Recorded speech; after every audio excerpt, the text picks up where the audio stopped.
তো দুইটা কাঁচকলা দিয়ে যে এত সুন্দর একটা রেসিপি হবে আসলে আমি নিজেও বুঝতে পারিনি। আসসালামু আলাইকুম বন্ধুরা, সবাই কেমন আছো? আশা করি সবাই অনেক ভালো আছে। আমি আলহামদুলিল্লাহ অনেক ভালো আছি। কাঁচকলা তরকারিটা অনেকে খেতেই চায় না, তা কাঁচকলা যদি একটু অন্যরকম করে রান্না করা যায় তাহলে আর মন্দ। তাই যে ভাবনা সেই কাজ, দুইটা কাঁচকলা নিয়ে নিলাম। ফার্স্টে কাঁচকলাগুলো খোসা ছাড়াই নিতে হবে।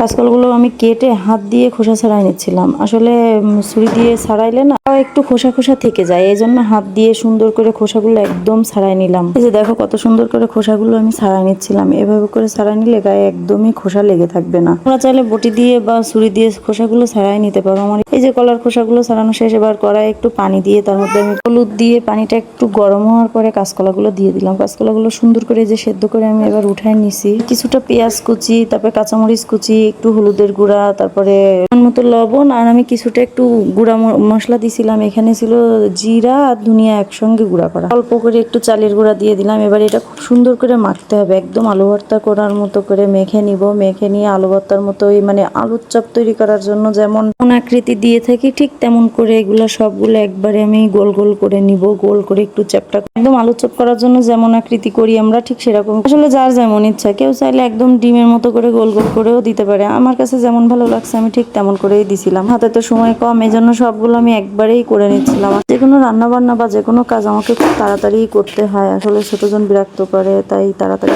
একটু ভিডিও এডিটিং করতেছি, পাশে যত শব্দ হচ্ছে ছোটজন করতেছে। যাই হোক, শব্দগুলো সবাই একটু ইগনোর করো, সরি তার জন্য। আর এই যে কড়াইয়ে তেল দিয়ে তেল গরম করে চপগুলো ভাজতে দিয়ে দিলাম। এগুলো যে ভাজার পরে এত সুন্দর খাইতে লাগছে কি আর বলবো। বড় ছেলে ছোট ছেলে দুইজনই কাড়াকাড়ি করে খাইছে। কিন্তু রান্না করার আগে আমি একটা মশলা তৈরি করে নিচ্ছিলাম, একটু পেঁয়াজ রসুন, তারপরে আমি কয়েকটা বাদাম দিছিলাম এখানে।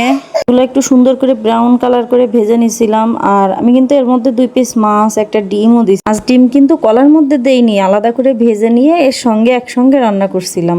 সবকিছু ভাজাভাজি শেষ, এই যে চপগুলো উঠাই নিলাম। এবার এই তেলেই আমি সেই পেঁয়াজ রসুন বাদামটা ব্লেন্ড করে নিছিলাম, সেই মশলাটা দিয়ে দিই। মশলাটা খুব সুন্দর করে ভাজাভাজি করে নিচ্ছিলাম। এর মধ্যে আমি আবার একটু বাটা মশলা যেমন আদা বাটা আর জিরা বাটা দিয়ে দিলাম, ডালচিনিও দিছিলাম। দিয়ে সুন্দর করে মশলাটা কষাই নিচ্ছিলাম। মশলাটা সুন্দর করে কষানোর পরে এখানে লবণ, তারপরে মরিচের গুঁড়া, তারপরে হলুদের গুঁড়া, মশলাগুলো খুব সুন্দর করে ভাজা ভাজা করে নিই। পেঁয়াজ যেহেতু ব্লেন্ড করা, একটু ভালো করে না কষালে মশলায় স্বাদ আসবে না। আসলে পেঁয়াজ ব্লেন্ড করার পরে এতটাই মিহি হয়ে যায়, ওটা খুব সুন্দর করে না কষালে না তরকারিতে স্বাদ আসে না। তার মশলাটা আমি খুব সুন্দর করে, কিন্তু এখানে অল্প করে পানি দিয়ে সুন্দর করে কষায় নিচ্ছিলাম।